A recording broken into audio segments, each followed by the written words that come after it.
Hello friends, welcome to channel masters of botany again. मैं हूं आपका दोस्त विनय कुमार सिंह और आज जो हमारा सीरीज़ चल रहा है बीएचयू का जो MSc botany entrance examination old question paper का सोल्यूशन हम करवा रहे हैं 2012 का, उसका आज पार्ट 5 है। मींस हम कवर करेंगे क्वेश्चन नंबर 41 से क्वेश्चन नंबर 50 तक in detail.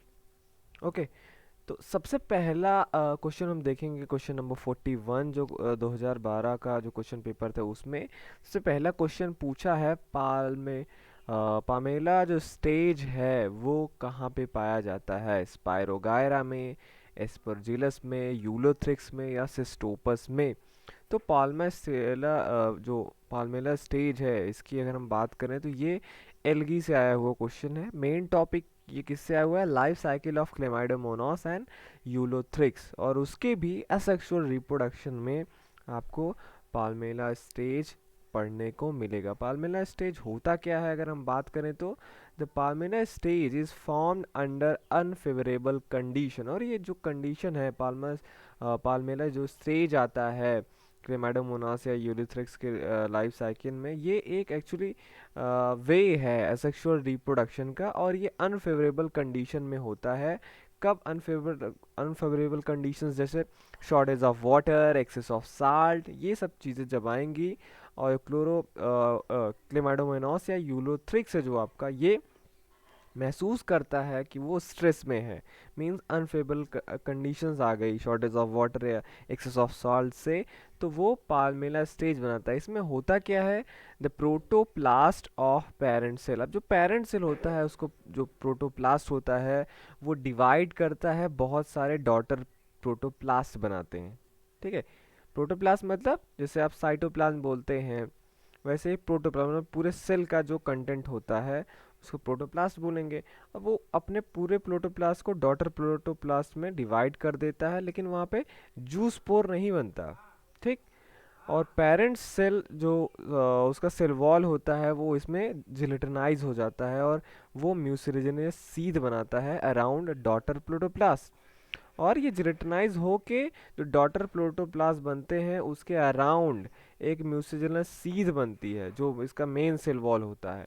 The daughter protoplast also develop gelatinous wall around themself, और जो डॉटर प्रोटोप्लास्ट होते हैं वो इटसेल्फ अपने चारों ओर खुद भी जिलेटिनस वॉल बनाते हैं, लेकिन वहाँ पे फ्लैजिला डेवलप नहीं होता है। These protoplast segments are called palmellospores. और ये जो सेगमेंट बनते हैं उसी सेल के अंदर जो मैंने आपको बताया प्रोटोप्लास्ट का डिवीजन होके बहुत ढेर सारे सब प्रोटोप्लास्ट बनते हैं, वो सेगमेंट पाल्मेलोस्पोर्स कहलाते हैं। और ये बार बार डिवीजन और रीडिवीजन करके प्रोटोप्लास्ट जो होता है उनका अल्टीमेटली एमॉर्फस कॉलोनी बनाती हैं जो कि इनडिफिनिट नंबर का होता है, और इस स्टेज को ही पामेला स्टेज बोलते हैं। व्हेन फेवरेबल कंडीशन रिटर्न जब जिलेटिनस वॉल इज डिसॉल्व। अब जो मेन पूरे सेल के चारों ओर जो जिलेटिनस वॉल होता है वो फेवरेबल कंडीशन पे आने पे डिसॉल्व हो जाता है। अब ये जो आपके पाल्मेलो स्पोर्स हैं ये फ्लैजिला डेवलप करते हैं, और स्पोर जो होता है वो किया जाता है। ये जो डिवाइड प्रोटोप्लास्ट है ये रिलीज कर दिया जाता है और सारे एक नया थैलाई बनाते हैं। अगर आप इससे देखेंगे, ये देखिए एक मेन ये क्लेमाइडोमोनास का एक सेल था या यूलोथ्रिक्स का एक सेल था। इसमें होता क्या है? इसका जो प्रोटोप्लास्ट था वो बहुत सारे प्रोटोप्लास्ट में सब डिवाइड हुए, और फिर वो भी डिवाइड करके उसमें सब डिवीजन हुए।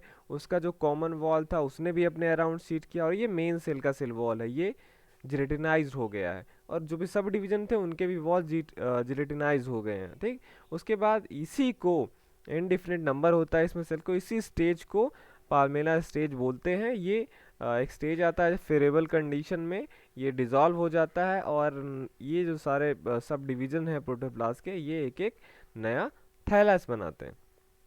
ठीक है, तो ये था पाल्मेला स्टेज।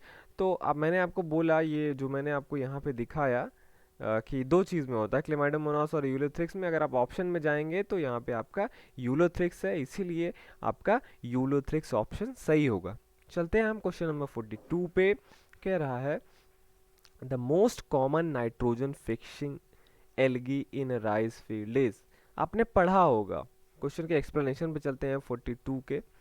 ये एल्गी से आया हुआ है। मेन टॉपिक है economic importance of algae. Algae पढ़ते हैं कि जनरल कैरेक्टर पढ़ते हैं, क्लासिफिकेशन पढ़ते हैं, उसके मेंबर्स के बारे में पढ़ते हैं, फिर आता है आपका इकोनॉमिक इम्पोर्टेंस, मतलब एल्गी के क्या क्या यूज़ है। उनमें से एक इकोनॉमिक इम्पोर्टेंस है एल्गी एज बायो फर्टिलाइजर, तो ये वहाँ से आया हुआ है।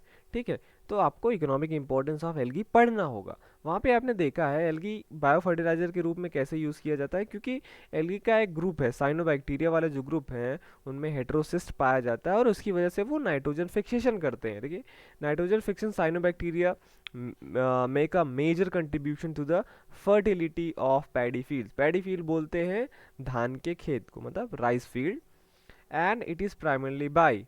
और ये जो होता है, देखिए साइनोबैक्टीरिया बहुत है जो नाइट्रोजन फिक्सेशन करते हैं, उसमें से प्राइमरली जो होता है ये आलोसाइरा फर्टिलिसिमा के द्वारा होता है। तो आपसे कोई पूछे तो आप क्या बताएंगे? जो नाइट्रोजन फिक्सेशन होता है वो साइनोबैक्टीरिया द्वारा होता है, उसमें बहुत सारे स्पीसीज इन्वॉल्व हैं, जैसे आलोसाइरा। इधर से अदर्स आप देखेंगे, others are also involve, anabaena cylindrica, tolypothrix, tenuis, oscillatoria, princeps and nostoc कम्यूने।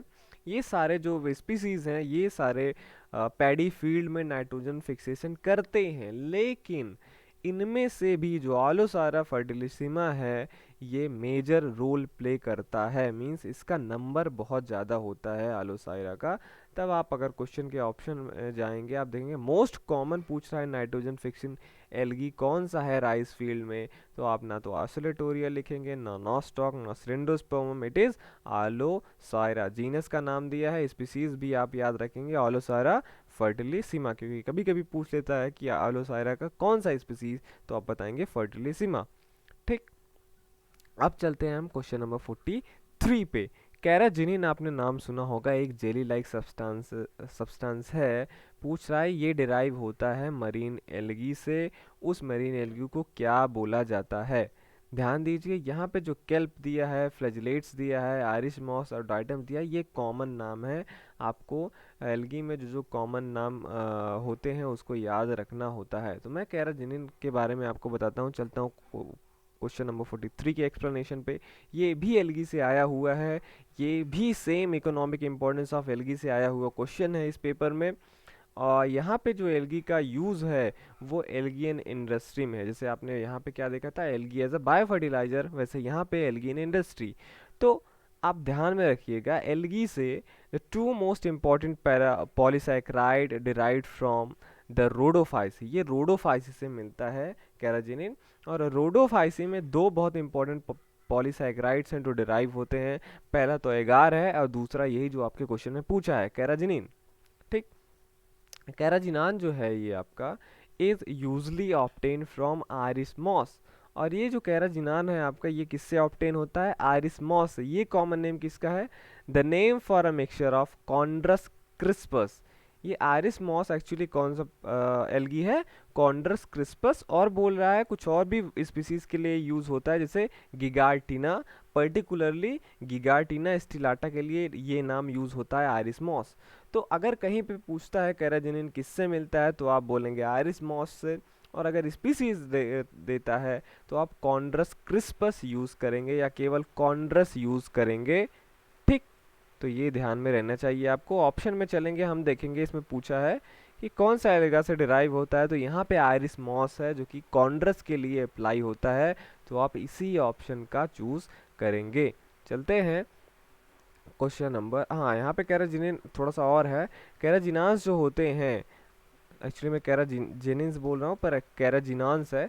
कैराजिनान्स are use widely for many of the same purpose as agar. कह रहा है ये अगार, मैंने आपको बोला ना कि रेड एल्गी से एगार और कैराजिनान मिलता है, और ये कैराजिनान जो है ये एगार की तरीके से ही काम करता है। जैसे एगार के लिए यूज़ ये गार जिसके लिए हम यूज़ करते हैं, एगार हम सॉलिडिफाइड फाइडिंग एजेंट के लिए यूज़ करते हैं। ठीक, बट कैराजिनिन का थोड़ा सा स्ट्रेंथ जो होता है लोअर होता है गार से, जो जेलिंग उसका वो प्रॉपर्टी है वो थोड़ा सा गार से लो होती है। कैराजिनान जो होता है वो यूज़ किया जाता है, कम ही यूज़ किया जाता है स्टिपेनिंग पर्पज के लिए, मतलब सॉलिडिफाइडिंग पर्पज के लिए एगार से। Although for stabilisation of emulsions in paint, लेकिन ये कहाँ पे यूज़ किया जाता है कैराजिनान?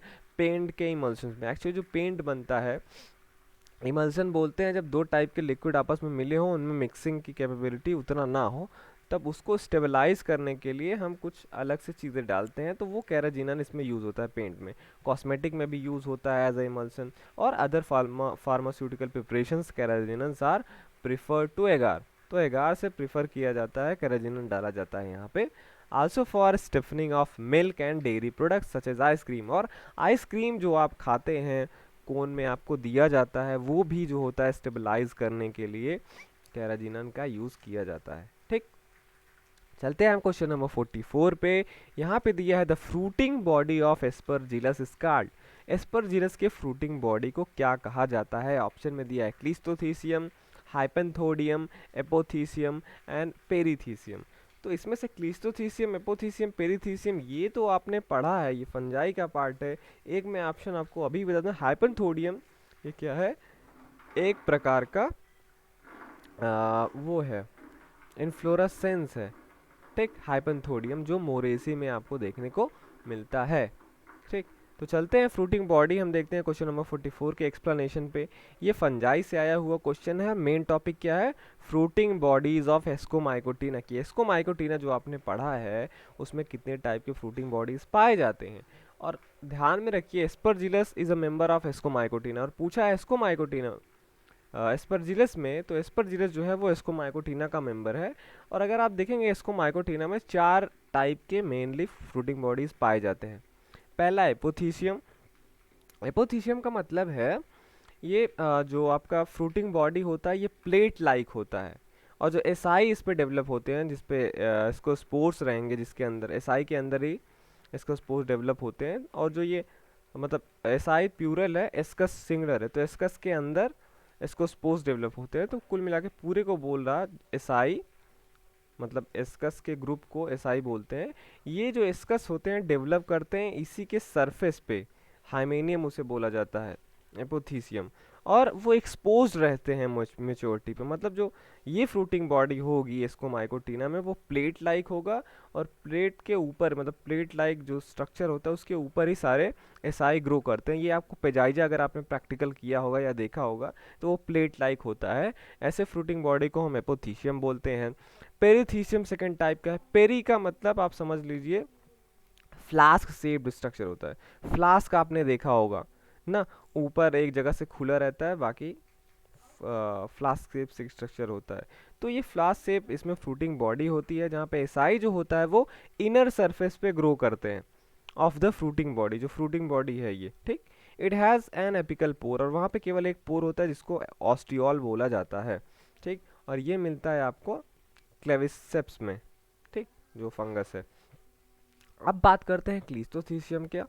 ये एक ग्लोबो स्ट्रक्चर है और कम्प्लीटली क्लोज है, मतलब ग्लोबोज रहेगा इसका स्ट्रक्चर, और ये फ्रूटिंग बॉडी कम्प्लीटली क्लोज रहती है, जहाँ पे एसआई जो होते हैं स्कैटर्ड होते हैं। इसका एग्जांपल आपको मिलता है फिलेक्टीनिया में, एस्परजिलस में, पेनिसिलियम में। और इसमें पूछा है एस्परजिलस में कौन सा टाइप का फ्रूटिंग बॉडी पाया जाता है, तो अभी यहाँ पे आपका आंसर मिल गया है, वो कौन सा है? क्लिस्टोथीसियम है।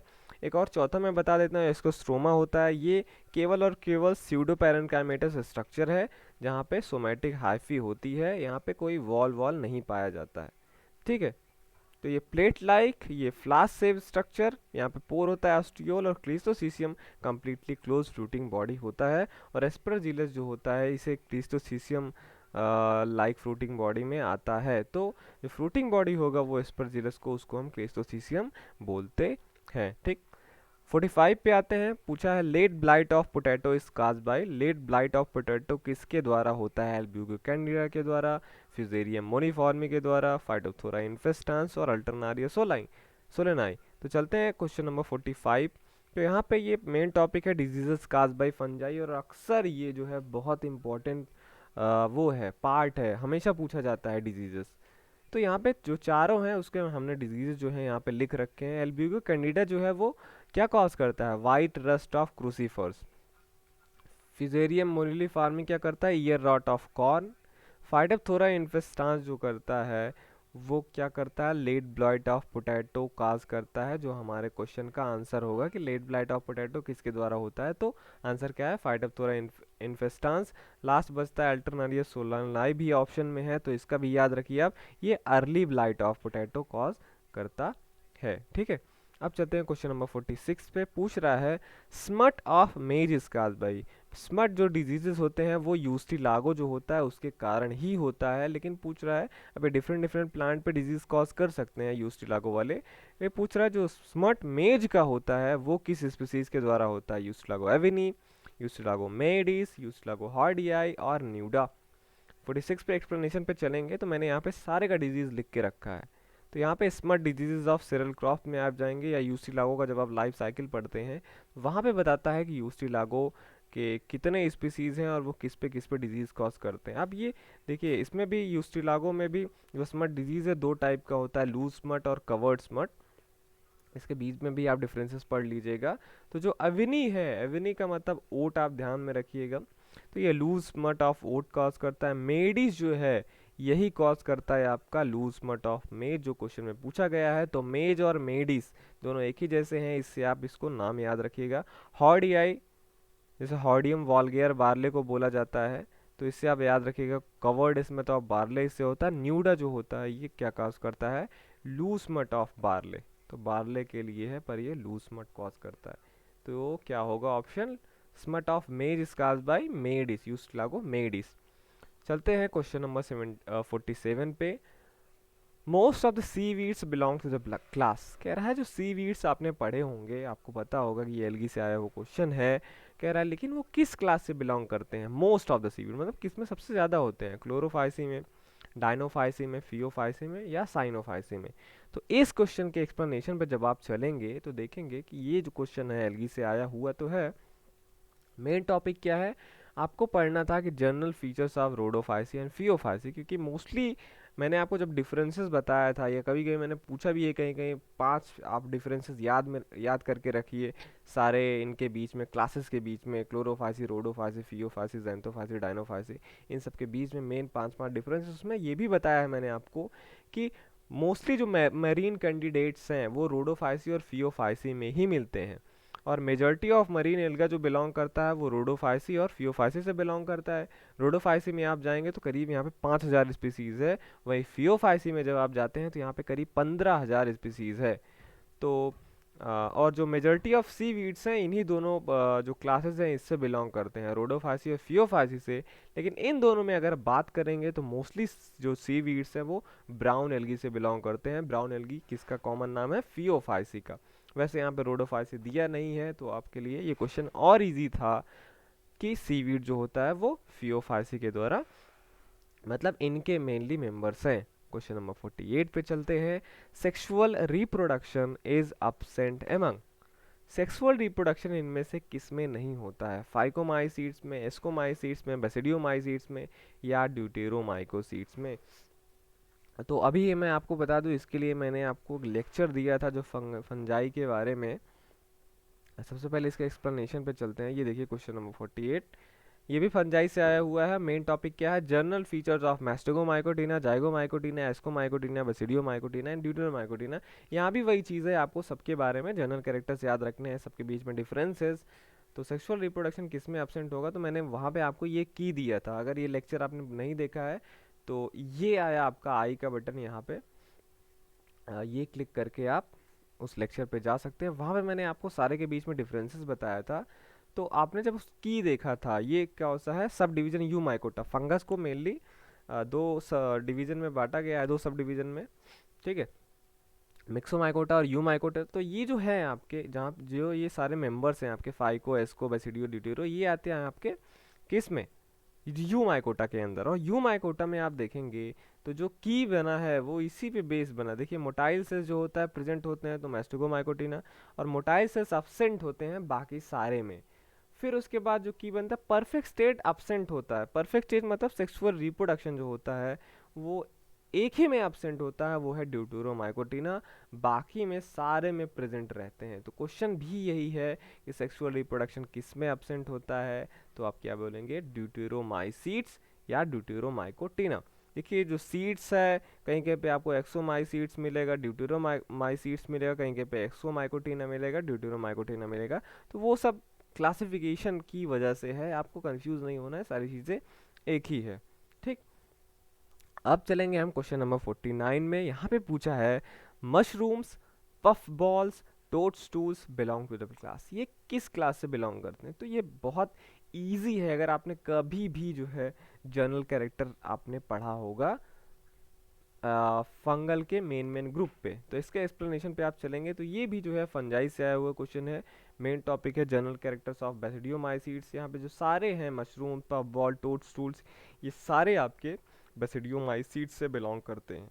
ठीक, लेकिन यहाँ पे एक चीज़ मैं आपको और बता दूँ, तो मतलब ये इजी था क्वेश्चन, आप आराम से बता सकते हैं बेसिडियोमाइसीड्स से, लेकिन थोड़ा सा आपको एक्सप्लेन और कर दूँ मैं चीज़ें कि we refer mushroom to common edible fungi. Mushroom आप किसे बोलते हैं?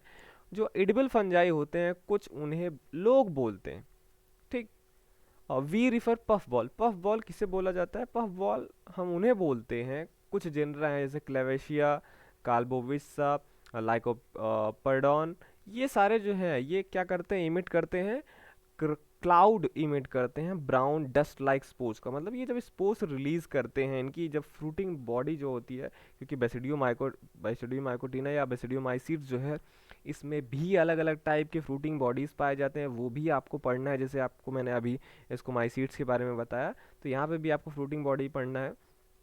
तो ये जो आपके पफ बॉल्स हैं, ये एक्चुअली इसी जीनस से बिलोंग करते हैं। इनके ये क्या करते हैं, जब इसकी फ्रूटिंग बॉडी ब्रेक होता है तब क्लाउड के जैसा डस्ट लाइक स्पोर्स उड़ते हैं, इसीलिए इनका नाम पफ बॉल्स रखा है गया है। ठीक है, और टोडस्टूल जो होते हैं ये यूजली हम कॉमनली मतलब लोग जो है रिफर करते हैं पॉइजनस मशरूम्स को, या इनएडिबल जो खाने योग्य नहीं है वैसे फंजाई को। तो ये सब कॉमन नेम है। मशरूम बहुत सारे स्पीसीज हैं जिनको मशरूम बोलेंगे, टोडस्टूल भी बहुत सारे हैं जिनको हम बोलेंगे, ये कॉमन नेम है। जहरीले जो होते हैं फंजाई, खाने लायक नहीं होते, उन्हें टोडस्टूल बोलते हैं।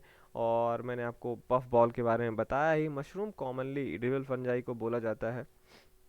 ठीक है, तो ये सब नॉन साइंटिफिक नेम्स हैं, इसका जीनस वीनस से ज़्यादा लेना देना नहीं है। टोडस्टूल और मशरूम को पहले ज़्यादा बोला जाता था, अभी ये बस ऐसे कॉमन टर्म्स हैं, लेकिन ये सारे बेसिडियोमाइसीड से बिलोंग करते हैं। लास्ट क्वेश्चन पे चलते हैं, क्वेश्चन नंबर 50 पे। एनुलस इन मॉस कैप्सूल सेपरेट्स, कह रहा है एनुलस जो होता है वो क्या मॉस के कैप्सूल में होता है, और पूछ रहा है किसको अलग करता है? ओपर्क्युलम को कोलुमेला से अलग करता है, और थीका को अलग करता है कोलुमेला से, ओपर्कुलम को अलग करता है थीका से, या कोलुमेला को एपिफाइसिस से अलग करता है? तो इसके लिए जो है आपको ब्रायोफाइट्स के क्या पढ़ना था? आपको structure of mature capsule of mosses पढ़ना था। जो आपके सिलेबस में है या बीएचयू में जो चीज़ें पढ़ाई जाती हैं वो है आपका साइथोडियम, पेलिया, नोटोथाइलस, फैगनम, पॉलीट्राइकम, फ्यूनेरिया, ये सारे मेंबर्स आपको पढ़ना होता है वहाँ पे। अगर आपने उनमें उनके लाइफ साइकिल में उनका कैप्सूल के बारे में पढ़ा होगा, स्पोर डिस्पर्सल, तब आप जानते होंगे अच्छे से कि एनुलस क्या है, अपर क्या है, थीका क्या है। फिर भी मैं आपको बता दूं, जब आप मॉसेस में देखते हैं ऐसा, तो नीचे आपका गेमेटोफाइट होता है। इसमें गेमेटोफाइट में क्या होता है? आर्चिगोनियम, एंथ्रीडियम, वहाँ पे सेक्सुअल रिप्रोडक्शन होता है, फिर वहाँ पे स्पोर बनता है, स्पोर से उसी पे स्पोरोफाइट बनता है। क्योंकि ये स्पोरोफाइट जो होता है गेमेटोफाइट पे डिपेंड होते हैं, तो ये जो ग्रो करके पोर्शन निकलता है ये स्पोरोफाइट होता है। और इसके पोर्शन को जो आप देख रहे हैं, जैसे ये क्या है, ये फूट है, सीटा होता है, कैप्सूल होता है, और इसमें कैलिप्ट्रा वगैरह जो आप यहाँ पे देख रहे हैं कैलिप्ट्रा है। तो मतलब स्पोरोफाइट जो होता है अगर आप देखेंगे तो फूट, सीटा, कैप्सूल से मिलके बना होता है। कैप्सूल में जो नीचे का स्ट्रक्चर होता है स्टेराइल पार्ट, वो एपोफाइसिस कहलाता है। बीच का ये देखिए, ये जो है नीचे का पोर्शन थोड़ा सा, इसको एपोफाइसिस बोला जाएगा। और फिर सेंट्रल पोर्शन को थीका बोलते हैं, ये फर्टाइल पार्ट होता है। इसी में क्या बनता है? स्पोर्स बनते हैं इसी में। ठीक, इसी में आपके स्पोर्स बनेंगे। और फिर ऊपर का पोर्शन ओपर्कुलम होता है, ये भी स्टाइल पार्ट होता है। और जो आपका ये एनुलस है, क्वेश्चन में पूछा गया है ना एनुलस, ये पूछ रहा है किसको सेपरेट करता है? तो कॉलुमेला जो है आपका ये थीका में पाया जाता है सेंटर में, तो अपर से इससे अपर कुलम एकदम ऊपर का पार्ट है। नीचे आपका एपोफाइसिस, सेंटर में थीका, ऊपर आपका अपर तो कोलुमेला तो सेंट्रल पार्ट है, थीका में पाया जाता है। थीका कोलुमेला ये इनका कोई रिलेशन नहीं, ये दोनों अंदर ही पाए जाते हैं, मतलब कोलोमेला थीका के अंदर पाया जाता है। ओपर्कुलम जो है, ये जो एनुलस है ये अपर्कुलम को थीका से अलग करता है, यही इसका करेक्ट ऑप्शन है, ना कि कोलोमेला फ्रॉम एपोफाइसिस। ये सब अलग नहीं होते। तो आप अलग क्या होते हैं, थीका से अपर्कुलम अलग होता है, मतलब यहाँ पे ओपर्कुलम होता है और ये पार्ट थीका होता है। ये आप देखेंगे जो स्पोर डिस्पर्सन के टाइम पे ये लिड की तरह होता है, खुल जाता है, और इसी को खुलने में जो हेल्प करता है वो आपका क्या है, एनुलस है। एनुलस भी आपको पढ़ना चाहिए। तो जब आप एनुलस पढ़ेंगे, ये इसी दोनों के इधर इधर रहता है और इनका थिन वॉल होता है, ये ड्राई करके ब्रेक करते हैं, तो थीका जो होता है, मतलब अपोरकुलम जो होता है लिड स्ट्रक्चर, ये थीका से अलग हो जाता है। तो इसका करेक्ट ऑप्शन क्या होगा, यही थर्ड वाला सही होगा। ओके, तो ये सारे थे एक्सप्लेनेशंस। होप कि आपको सारी चीज़ें समझ में आए होंगी। ठीक है, तो ये था, आप ये लेक्चर देख रहे थे आपके चैनल मास्टर्स ऑफ बॉटनी पे। अगर आपने अभी तक सब्सक्राइब नहीं किया है तो ज़रूर सब्सक्राइब कीजिए, क्योंकि मैं फ्यूचर में जो भी वीडियोस डालता हूँ, अगर आपने सब्सक्राइब किया होता है तो आपके पास जाता है नोटिफिकेशन कि इस चैनल ने एक नया वीडियो अपलोड किया है। इस वीडियो के डिस्क्रिप्शन में भी कई सारे वीडियो के लिंक है जो आप देख सकते हैं। चलता हूँ, मैं मिलूँगा आपसे मैं नेक्स्ट वीडियो में और सारे क्वेश्चन के सॉल्यूशंस और एक्सप्लेनेशन लेके। Thank you for watching this video.